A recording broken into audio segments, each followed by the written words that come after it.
The Korean Mafia boss had ruled the underworld for years without love, without weakness, until one night, in the middle of the rain-soaked city, he locked eyes with the darkest girl in the world, a woman with blue eyes that would change his fate forever.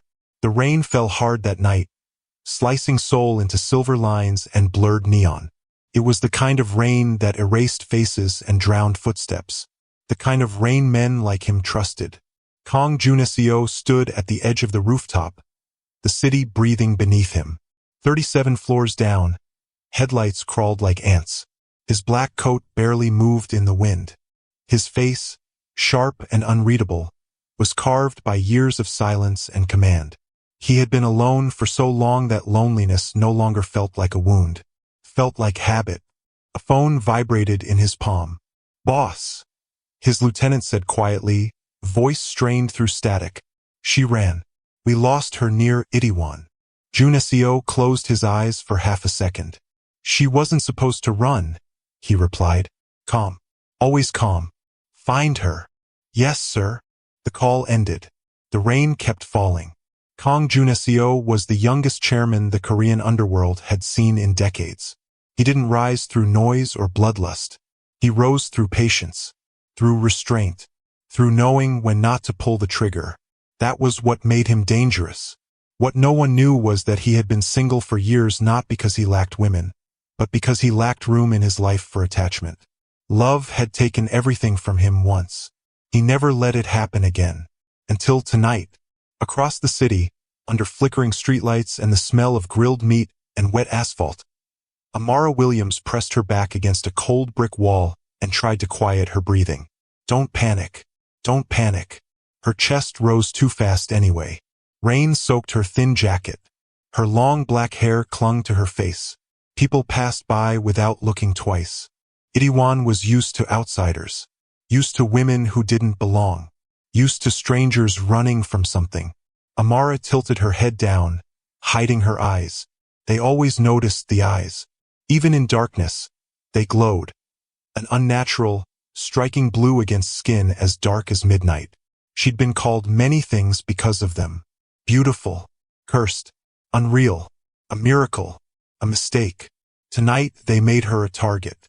She had come to Seoul chasing quiet, a new start, teaching English during the day, cleaning bars at night, keeping her head low, no past, no attachments. That was the rule she lived by. Then she took the wrong job. She didn't know the man she spilled wine on that night was a king with no crown. She only knew he didn't shout, didn't touch her, didn't humiliate her.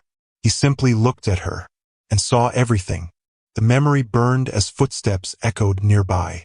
Amara pushed herself off the wall and moved again, slipping into the crowd, heart pounding.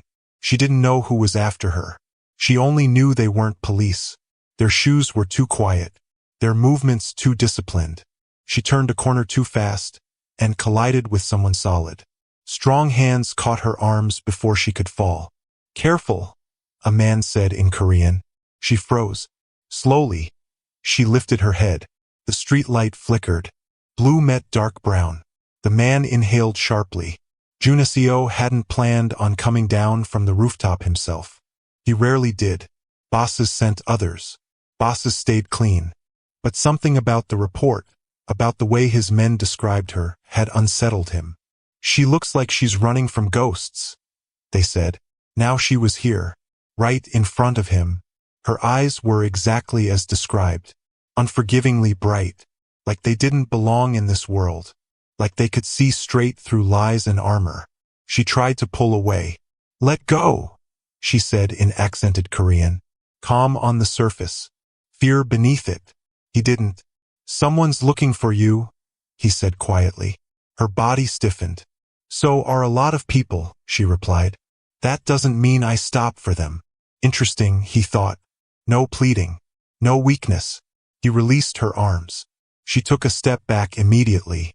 For a moment, they stood there while rain stitched silence between them. The world kept moving. Laughter from a nearby bar. Music spilling into the street. "You should come with me," Junaseo said. Amara let out a humorless laugh. "You think I'm stupid?" "No," he said. "I think you're tired." That hit closer than she expected. Her jaw tightened. I don't need saving. I didn't say you did. Another pause. Longer this time. Behind her, a figure shifted at the end of the alley. Junesio noticed. His gaze flicked up, sharp. Now, he said softly. You need to decide. Amara followed his eyes. Her breath caught. She saw them then. Two men. Watching. Waiting. Her pulse spiked. Who are you? She whispered. My name won't help you, he replied. But my car will. She hesitated for one fatal second. That was all the time the men needed. They moved fast. Junesio stepped in front of her without thinking. His coat flared as he turned, body blocking hers completely. One of the men reached inside his jacket. Junesio's voice dropped. Cold. Deadly. Walk away. The man laughed. Wrong choice. The next seconds were sharp and efficient. No wasted motion. No brutality for show. Junesio disarmed him, twisted his wrist, sent the weapon skidding across wet pavement. The second man backed away immediately. Chairman, he muttered. We didn't know. Now you do, Junesio said. They disappeared into the rain. Silence returned, heavier than before. Amara stared at Junesio's back, at the way the streetlight crowned his dark hair, at the stillness that followed violence, like he'd done this 1,000 times. You're Mafia, she said. It wasn't a question. He turned slowly, met her eyes again. Yes, she swallowed. Fear and something else twisted in her chest. Then I really shouldn't go with you. I know. Then why are you still standing there? Because, he said quietly, if you stay alone tonight, you won't see morning. Rain dripped from her lashes, from his jaw. The world felt suddenly small. Amara looked past him, down the street, nowhere safe, nowhere familiar. When she looked back at him, something inside her had already decided. One night, she said. That's all. Junesio nodded once. As they walked toward the waiting black car, neither noticed the figure watching from across the street. A man on the phone, smiling. Found her, he said. And she's with Kong Junesio. Inside the car, as the door closed and the city blurred away, Amara felt the weight of the choice she'd just made. She didn't know she had just stepped into the darkest love story of her life. If you want to see how this love story unfolds, support the channel by liking and subscribing. Now be honest. If you were in her position, would you trust a mafia boss with your life? Or run before love destroys you? The car moved like a shadow through the rain-soaked streets of Seoul. Amara sat stiffly in the back seat, hands folded tight in her lap, eyes fixed on the window as neon lights smeared into colorless streaks. The warmth inside the vehicle felt unreal after the cold outside. Leather seats, faint scent of clean wood and expensive cologne. Silence so controlled it felt rehearsed. She hated how safe it felt. Across from her, Kong Junesio said nothing. He watched the city instead, elbow resting lightly against the door, posture relaxed but alert. The kind of stillness that came from power, not peace. You're not afraid, Amara finally said. He turned his head slightly. I am. She scoffed quietly. You don't look like it. Fear doesn't always show, he replied. Sometimes it learns to sit still. Her eyes flicked toward him before she could stop herself. For a second, their gazes locked. Something unspoken passed between them. Recognition, maybe, or exhaustion. She looked away first. The car slowed as they passed the Han River, water black and endless beneath the bridges. Seoul at night was beautiful in a distant way. Bright, busy, unforgiving. Where are you taking me? She asked. My home, Junesio answered. Her shoulders tensed. I didn't agree to that. You agreed to one night, he said calmly. And tonight, my home is the safest place for you. Safe for who? She asked. Me or you? He didn't respond. The car turned into a private underground entrance. Gates slid open without a sound. Concrete swallowed them. The engine cut. When the door opened, Amara stepped out into silence. The penthouse elevator rose smoothly, glass walls revealing a city that felt far away, almost fictional. When the doors opened, she stepped into a space so vast it felt empty despite its luxury. Marble floors, floor-to-ceiling windows, soft lighting that didn't dare challenge the darkness outside. This wasn't a home. It was a fortress. "Sit," Juncio said, gesturing toward a long couch. She stayed standing. "I don't sit where I don't trust," she replied. He studied her for a moment, then nodded. "Fair." He removed his coat, draped it over a chair, and rolled up his sleeves. There were scars on his forearms. Old ones, faded but intentional, like reminders rather than accidents. Her eyes lingered. "You don't look like someone who belongs here," he said suddenly. She laughed once. Sharp, bitter. "Neither do you." He almost smiled. A housekeeper appeared quietly from the back, startled when she saw Amara. Her eyes flicked to Juncio for permission.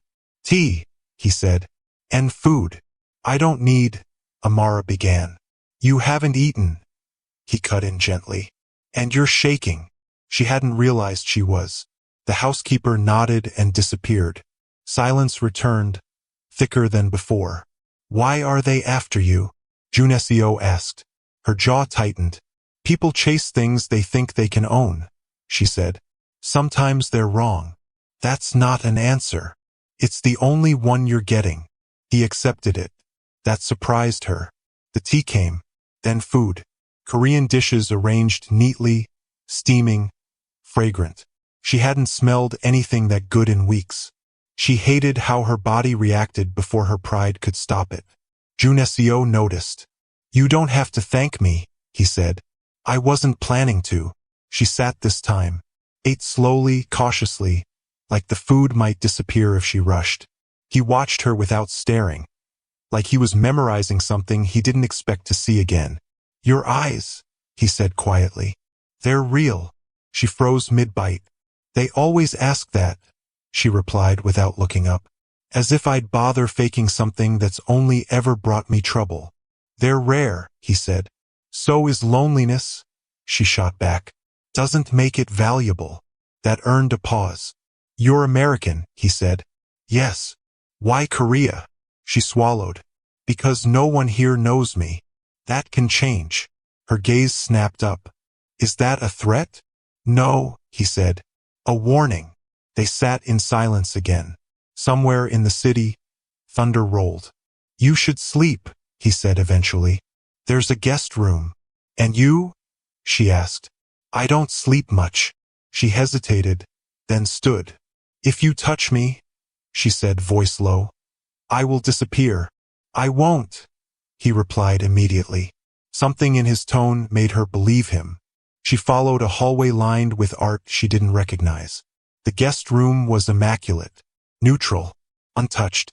As the door closed behind her, Amara leaned against it and exhaled shakily. She didn't trust him. She didn't trust anyone. But for the first time in a long while, she wasn't running. Across the penthouse, Juncio stood by the window again, phone pressed to his ear. "Find out who sent them," he said quietly. "And tighten security." "Yes, Chairman." He ended the call and stared at his reflection in the glass. He had broken his own rules tonight. He had brought danger home. And worse, he had felt something he hadn't allowed himself to feel in years. Concern. In the guest room, Amara lay awake, staring at the ceiling. Every sound felt louder, every shadow heavier. Her phone buzzed. Unknown number. She hesitated, then answered. "Hello." A man's voice slid through the line, smooth and amused. "You should have kept running," he said. "Now he'll die for you." The call ended. Amara's blood turned cold. She sat up slowly, heart pounding, eyes darting to the door. In the silence of the penthouse, far from the rain, a war had already begun. The night didn't end when the call did. Amara sat on the edge of the bed long after the screen went dark, phone clenched in her hand, pulse roaring in her ears. The man's voice replayed over and over, calm and certain. Not angry, not rushed, confident. She stood and crossed the room barefoot, pressing her forehead lightly against the cold glass of the window. Soul glittered below, beautiful and indifferent. Somewhere out there was a man who knew her face, her eyes, her location. And now, the man who had offered her safety was marked too. She turned sharply and left the room. The hallway lights were dimmed. The penthouse was silent except for the low hum of the city. She followed instinct more than memory, stopping when she saw him. Kong Junicio stood in the kitchen, sleeves rolled up again, pouring himself a drink he hadn't touched. He looked like he hadn't moved since she left. "You shouldn't be awake," he said without turning. "I got a call," she replied. That made him turn. Her face told him everything. He set the glass down untouched. "What did they say?" "They said you'll die for me." Silence. Junecio's expression didn't change, but something colder slipped into his eyes. Something old. "Did you recognize the voice?" "No," she said, "but he knew exactly where I was." Junecio nodded once. "Then you're no longer a guest." Her stomach tightened. "What does that mean?" "It means," he said carefully, "you're now under my protection." "I didn't ask for that." "They don't ask either," he replied. "They take." She laughed bitterly. "You think this ends well for anyone involved?" "No," he said, honest. "But I think it ends worse if you leave." She studied him in the low light. The man who moved the underworld with quiet authority. The man who had stood between her and a gun without hesitation. "Why?" she asked softly. "Why help me?" His jaw flexed. "Because I recognize the look in your eyes," he said. "It's the look of someone who's already lost something they can't afford to lose again." Her throat tightened. "You don't know me." "I know enough." She looked away. He reached for his phone.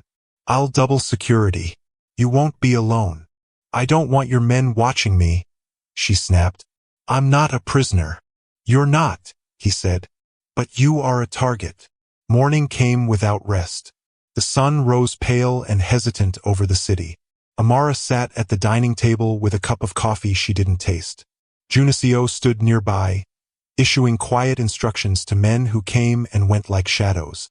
She noticed the way they deferred to him, the way no one questioned, the way fear and respect blended seamlessly.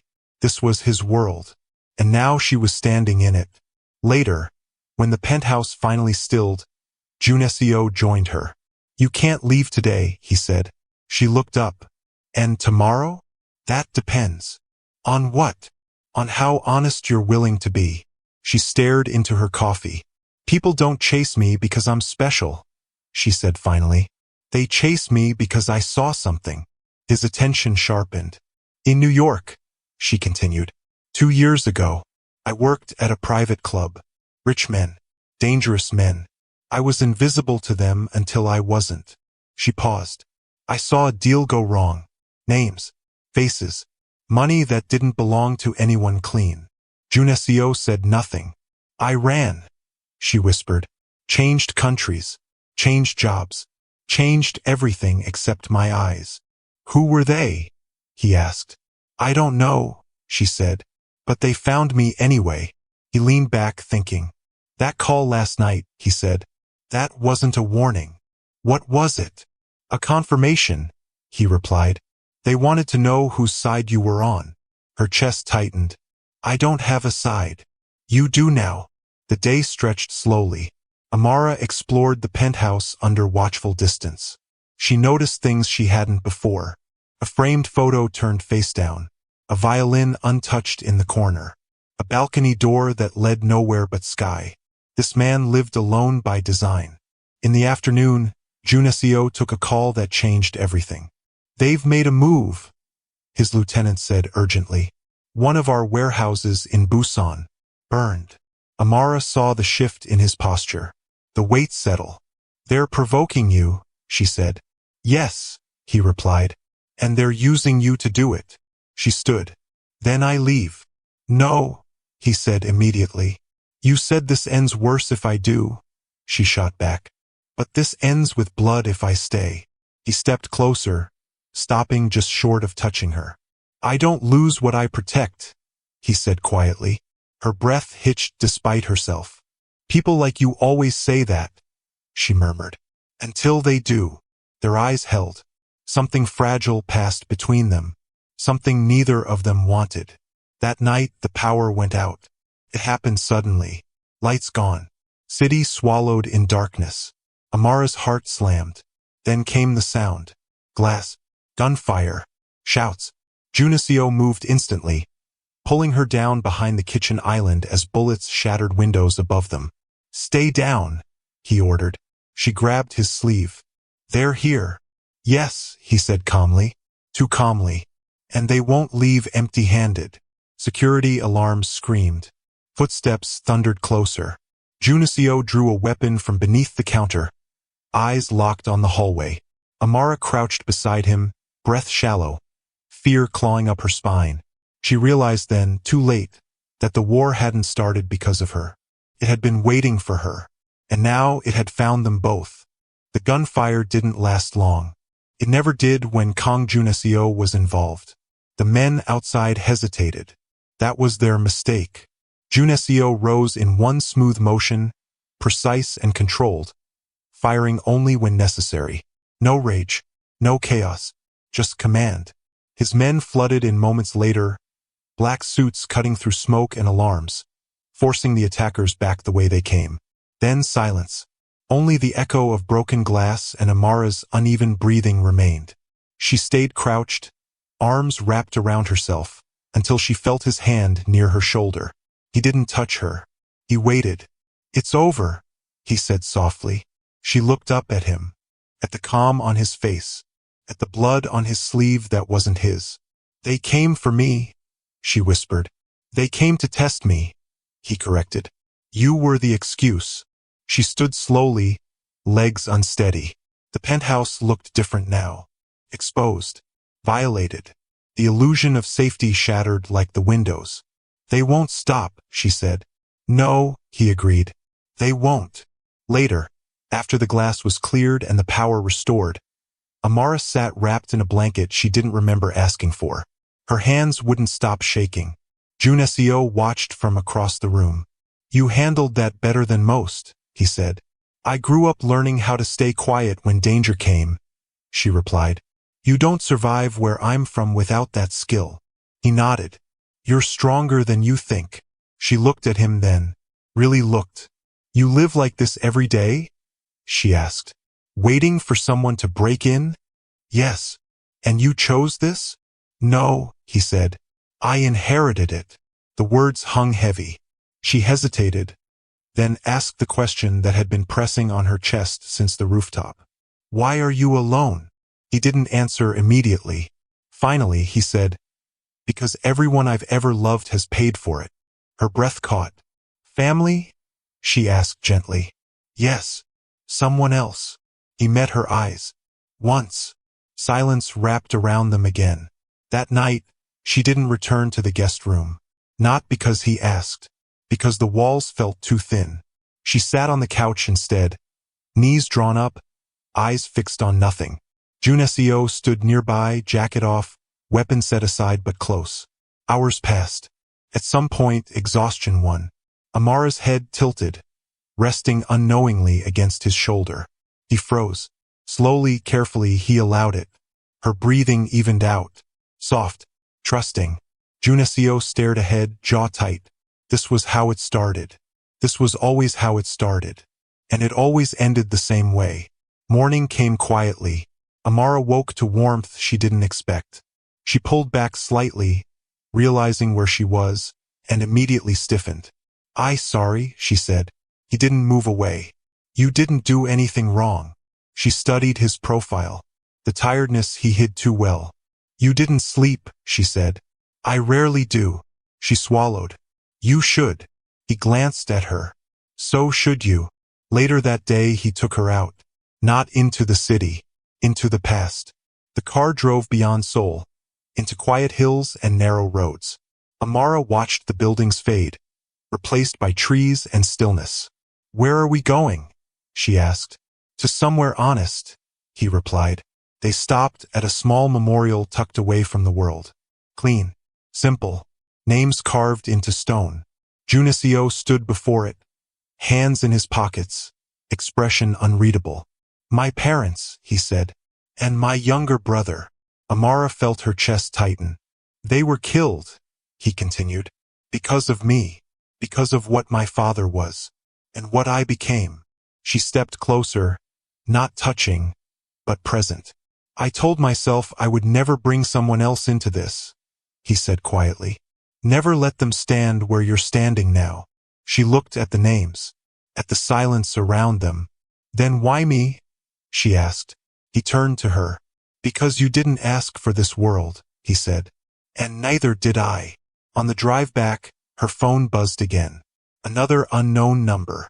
She didn't answer this time. A message appeared instead. You're getting closer to the truth, and farther from safety. Amara's fingers trembled. She showed Junesio. His expression darkened. They're pushing you, he said. They want you to remember. Remember what? She whispered. Before he could answer, his phone rang. His lieutenant's voice came through sharp and urgent. Chairman, we have a problem. The attack wasn't random. Junesio's grip tightened on the phone. Explain. The order came from inside, the man said. Someone close. Very close. Junesio's eyes lifted to the rearview mirror. Amara met his gaze there. For the first time, she saw uncertainty crack his control. The enemy wasn't outside anymore. It was already among them. The drive back to Seoul felt longer than it was. Neither of them spoke. The city welcomed them again with noise and movement. But something had shifted. The penthouse no longer felt like a fortress. It felt compromised. Watched. Junesio dismissed most of the guards the moment they arrived. Only those I trust, he said. That list had just become dangerously short. Amara sat at the kitchen counter, fingers wrapped around a glass of water she hadn't touched. Her mind replayed fragments from New York. The club. The private room she hadn't meant to enter. The voices. The briefcase. A man with a ring shaped like a dragon. She closed her eyes. What are you remembering?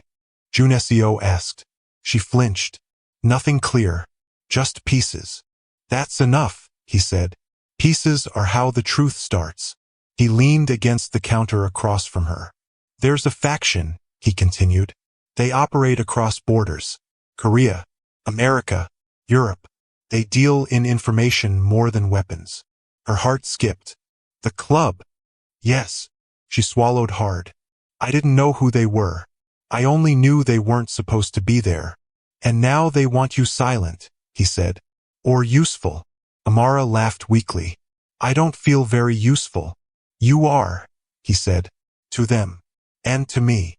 That last part surprised them both. That evening, Junesio insisted she train. Not with guns. With awareness. He walked her through blind spots, exits, the way reflections worked on glass. How to read a room before stepping into it. You survive by noticing what others ignore, he told her. She listened. She learned fast. Too fast. By the third hour, sweat clung to her skin, and frustration burned behind her eyes. I didn't ask to become part of your war, she snapped. No, he replied evenly. But war found you anyway. She stopped moving. You keep saying that like it excuses everything, she said. Like people don't get hurt because of choices you made. His eyes darkened. Every choice I've ever made has hurt someone, he said quietly, including the ones meant to protect. The words lingered. Later, as night settled again, rain returned. Amara stood on the balcony this time, arms wrapped around herself, watching lightning flash in the distance. Junesio joined her without a word, standing close but not touching. I don't belong here, she said. Neither do I, he replied. She turned to him. Then why does it feel like this is the only place I can breathe? He looked at her then. Really looked. That's how traps work, he said softly. She smiled sadly. You think you're the trap? I know I am. Silence fell between them, heavy and intimate. I should leave, she whispered. Yes, he said. Neither of them moved. In the days that followed, the tension tightened. Junesio uncovered more. Too much.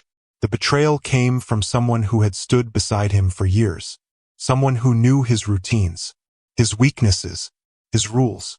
They're planning something public, his lieutenant reported. Big. They want to expose you. And her? Junesio asked. They want her alive. That night, Amara overheard enough. She stood just outside the study, heart pounding, listening to plans that ended in blood and sacrifice. She made her decision before dawn. Junesio found her in the entryway, backpack slung over her shoulder. No, he said immediately. I'm leaving, she replied, calm, resolved. Before this becomes a graveyard. You won't make it 10 steps outside without them knowing. That's the point, she said. They're watching you, not me. He stepped closer. If you walk out that door, I may never see you again. She met his eyes, blue blazing against the dim light. That's the only way you survive, she said. His voice dropped. I don't want to survive without you. The words hung between them, fragile and dangerous. She reached out then, fingers brushing his sleeve. Just once. That's why I have to go. Before he could stop her, she pressed something into his hand. A small flash drive. I remembered, she whispered. Everything. Then she turned and walked out. Junesio stood frozen, her warmth still ghosting his skin. Outside, a car engine started in the distance. His phone rang. Unknown number. He answered. The voice was familiar now. You chose wrong, the man said. But don't worry. We'll fix it. The line went dead. Junesio looked down at the flash drive in his palm. And for the first time in years, fear didn't sit still. It moved. The city swallowed Amara whole. By the time Junesio reached the street, she was gone. No guards. No tail. Just rain and traffic and too many places to disappear. He didn't chase her. He knew better. Instead, he went back upstairs, locked the penthouse down, and plugged the flash drive into a secure terminal. The screen filled with names, accounts, transfers, dates, proof. Enough to bring down governments. Enough to start wars. And right at the center of it all, one name repeated more than any other. Han Minjae, Junesio's right hand. The man who had helped raise him after his parents died. The man who taught him how to rule without mercy. Junesio's jaw clenched. So this was the betrayal. Across the city, Amara sat in the back of a taxi, hood pulled low, heart hammering against her ribs. Every red light felt like a death sentence. Every glance from the driver made her tense. She didn't look back. She couldn't. If she did, she'd turn around. And if she turned around, she'd never leave. Her phone buzzed. A message. You think you're brave. You're just predictable. She deleted it. At the airport, chaos worked in her favor. Faces blurred. Voices overlapped. She blended in, just another tired woman chasing a flight. Then a hand closed around her wrist. Not so fast. She froze. The man who stood before her was tall, impeccably dressed, smile calm and knowing. The dragon ring gleamed on his finger. Mr. Han, she whispered. He smiled wider. You remember. I remember enough, she said. That's why you'll never win. He leaned closer. You're wrong. I already have. Before she could react, a sharp pain bloomed in her side. Everything tilted. Darkness rushed in. When Amara woke, the world was quiet. Too quiet. She lay on a cold floor, wrists bound, head throbbing. A single light hung above her, casting long shadows. Han Minjae sat across from her, hands folded. You should have stayed, he said. The chairman would have died slower. Her heart clenched despite herself. What do you want? She asked. You, he replied simply. And what you know? She laughed weakly. You already have the flash drive. No, he said. He does. Her breath caught. Han leaned forward. And that's a problem. Back in Seoul, Junesio stood before his men, voice steady but eyes burning. Prepare everything, he ordered. We're going to end this. Sir. His lieutenant hesitated. If we move now. She's been taken, Junesio said quietly. The room fell silent. I don't care what it costs, he continued. We bring her back. Gunfire echoed later that night in an abandoned industrial district near Incheon. Warehouses burned. Alarms screamed. Junesio moved through the chaos like a ghost, every step precise, every shot final. He found her in the last building, tied, bruised, still breathing. Their eyes met across the room. Relief hit him so hard it almost staggered him. "Amara," he said. She swallowed. "You came." "Always," he replied. Han Minjae's voice echoed from the shadows. "Touching. But it ends here." Junesio turned slowly, gun raised. So did Han's. Two men. One history. One future. Amara screamed, "Don't!" The shot rang out. She didn't see who fired first. She only felt Junesio's body jerk as red bloomed across his chest. Time stopped. "Junesio!" she cried, fighting her restraints. He fell to his knees. Han stepped back, smiling. "Love makes men weak." Another gunshot cracked. Han's smile vanished. He collapsed. Junesio's men flooded in moments later. The room erupted into noise. But Amara only saw one thing. Junesio on the floor, bleeding. She crawled to him, hands shaking as she pressed against the wound. "Stay with me," she begged. "Please." He smiled faintly. "You're terrible at following rules." Tears blurred her vision. "Don't you dare die." His hand lifted, brushing her cheek weakly. "I told you," he whispered. "Everyone I love pays for it." Sirens wailed in the distance. Junesio's eyes fluttered. Amara pressed her forehead to his, sobbing. "Don't leave me," she whispered. The world felt unbearably quiet as his breathing slowed. And then, stopped. The silence after his breathing stopped was louder than any gunshot. Amara didn't scream. She couldn't. She knelt there on the cold floor, hands still pressed against Junesio's chest, waiting for a rise that never came, waiting for warmth to return, waiting for him to scold her gently, tell her she was worrying for nothing. Nothing happened. Around them, men shouted. Sirens grew closer. Someone tried to pull her away.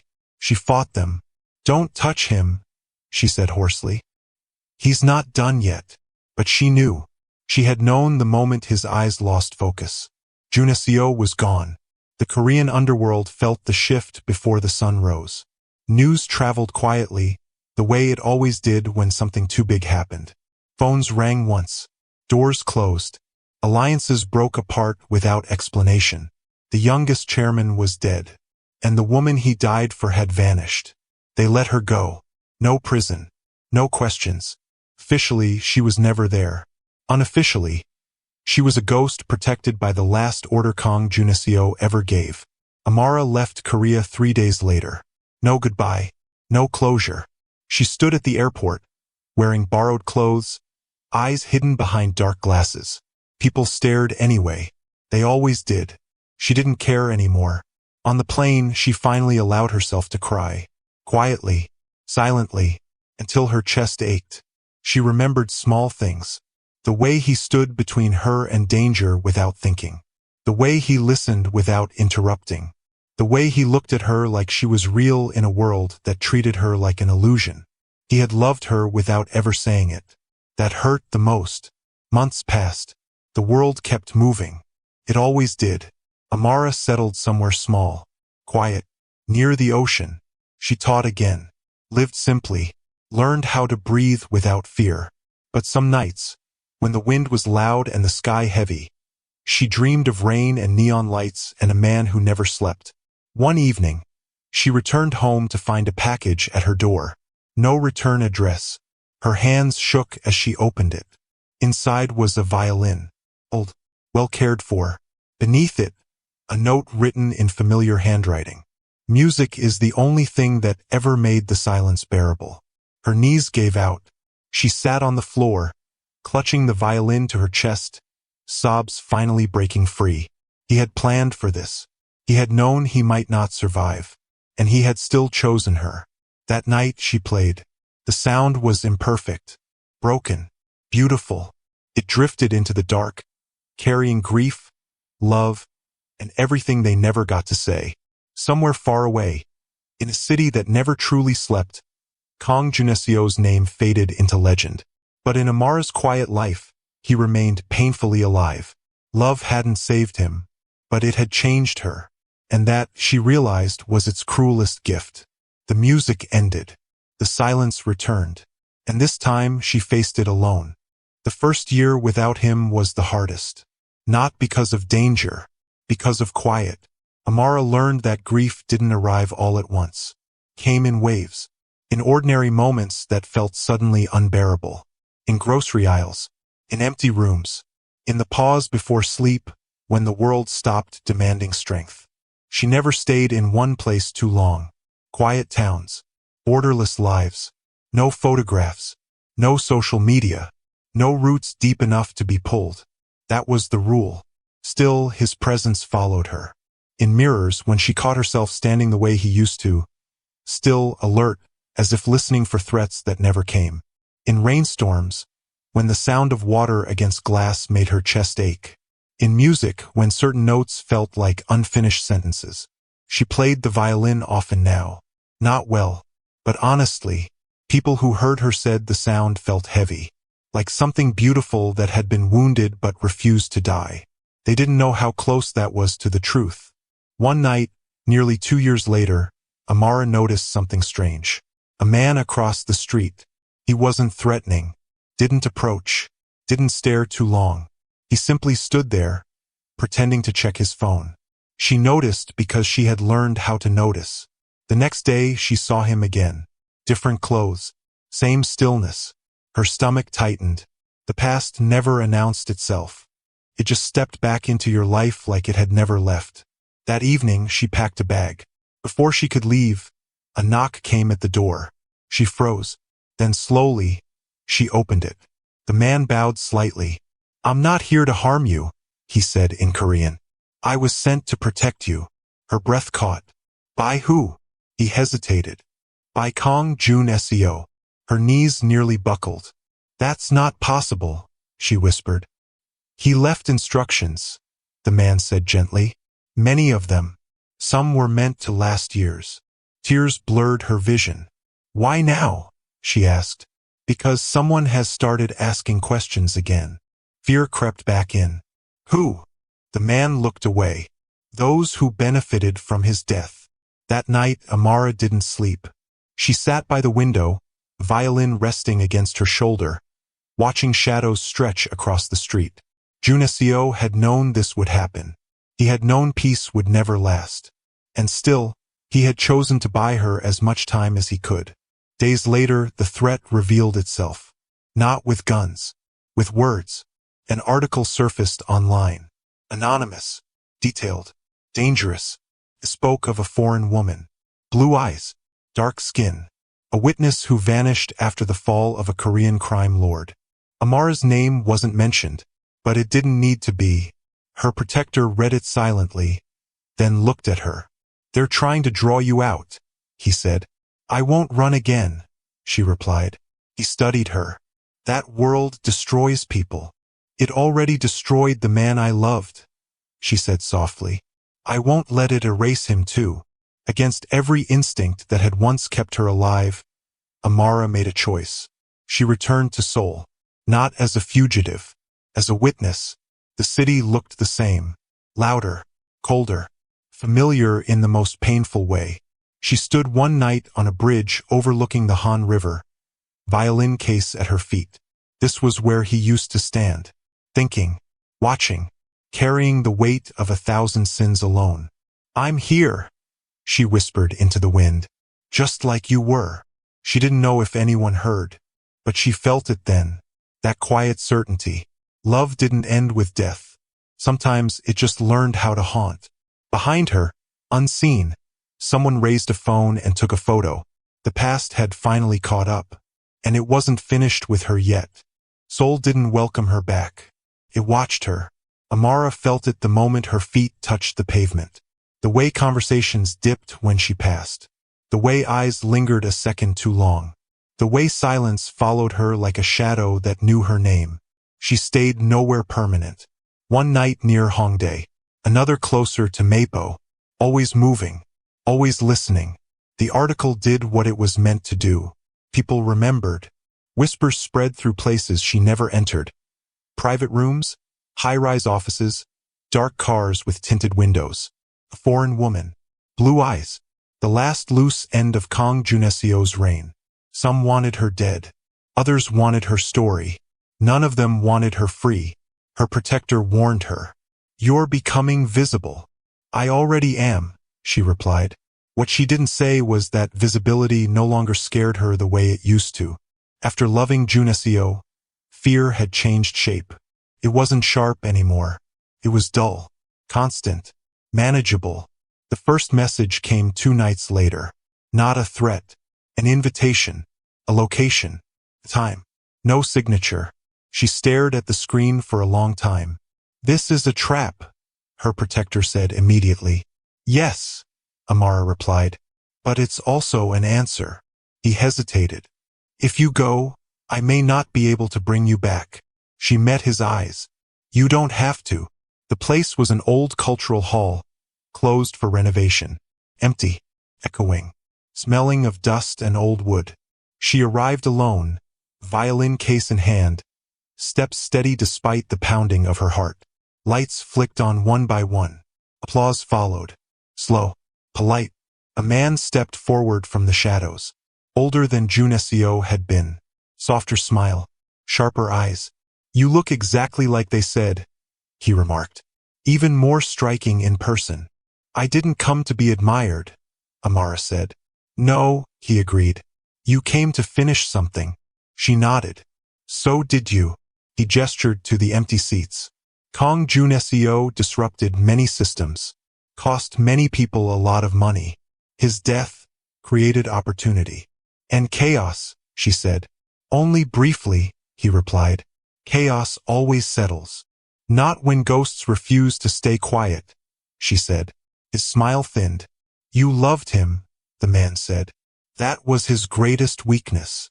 "And yours," she replied calmly, "is thinking love makes people weak." She opened the violin case. Not to play. Inside was a small recorder. She pressed play. Voices filled the hall. Familiar ones. Names. Deals. Confessions. Proof that tied the men in that room, and many not present, to years of blood and corruption. The man's expression hardened. "You don't walk out of here," he said. "I know," Amara replied. Outside, sirens wailed in the distance. "Not close enough. Not yet. They'll never protect you," he said. "You'll disappear, just like him." She smiled then, soft, sad. "He disappeared saving someone," she said. "What will you disappear for?" For the first time, uncertainty crossed his face. Gunshots echoed from somewhere deeper in the building. Shouting, confusion. Her protector, doing what he was trained to do. The man cursed under his breath. "You've already decided." "Yes," Amara said. "A long time ago." She stepped back as guards rushed forward. In the chaos, she felt something strange. Peace. As hands grabbed her arms, as voices shouted, as the world tipped toward violence again, her mind went somewhere else. Rain on glass. A quiet penthouse. A man standing by a window carrying the world alone. "I kept my promise," she whispered, though no one heard. "I didn't let them erase you." A sharp pain bloomed. Not fatal. Not yet. But enough. As she fell, the last thing she saw was blue light flooding the hall. Police, cameras, consequences finally arriving too late to save what mattered. The past was exposed. The truth was loose. And Amara closed her eyes, knowing one thing with absolute certainty. This story would not let her go. Not alive. Not free. Not ever. The hospital ceiling was too white. Too clean. Amara woke to the slow rhythm of a machine counting time she no longer trusted. Pain spread through her side in dull waves, each breath a reminder that she was still here, against every expectation. Voices murmured nearby. Korean. Urgent. Controlled. She turned her head slightly. Her protector stood at the foot of the bed, suit torn, knuckles bruised, eyes shadowed with exhaustion. When he noticed she was awake, relief flickered across his face, but it didn't last. "You shouldn't be awake yet," he said quietly. She swallowed. "Did it work?" He hesitated.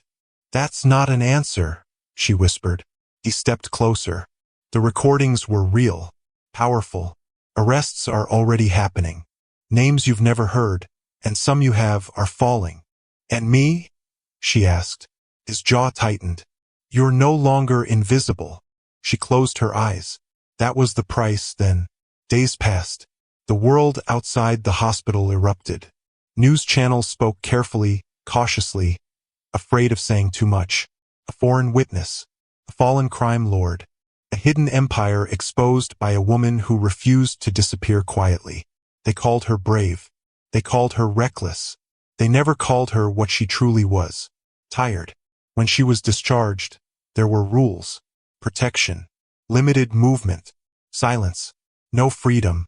Just a different kind of cage. One evening, as dusk painted the sky in bruised purples and gold, her protector handed her a small envelope. This arrived for you, he said. It was delayed. Her hands shook as she opened it. Inside was a letter, written in familiar, precise handwriting. She stopped breathing. If you're reading this, then I was right. And I'm sorry. I knew loving you would end badly. Not because you were dangerous, but because the world is. I didn't save you because I thought I could win. I saved you because some things are worth losing for. If you survive me, don't waste it. Live loudly where I had to live quietly. And when the nights get heavy, remember this. You were never my weakness. You were my proof that I was still human. Jay. The letter slipped from her fingers. She didn't cry. She had already used up all her tears. Months later, the trials ended. So did the protection. Not because she was safe, but because the world had moved on. Amara left Korea for the last time on a gray morning that smelled like rain. No cameras. No goodbye. Just memory. She returned to the ocean. To quiet. To a small house where no one knew her name. She played the violin every night now. Not for healing. For remembering. Years passed. Her hair grew longer. Her face older. Her eyes just as blue. People who heard her play said the music felt unfinished. Like it was reaching for something it would never quite touch. They were right. On the final night, the sea was restless. Amara stood by the window, violin resting beside her, watching waves crash into darkness. Her body felt tired in a way sleep could not fix. She wasn't afraid. She whispered into the quiet, I'm coming. The music played one last time. Soft, breaking, beautiful. When morning came, the house was silent. The violin lay untouched. The sea kept moving. Somewhere far away, a story ended the only way it ever could. With love that changed everything. And a world that refused to change at all.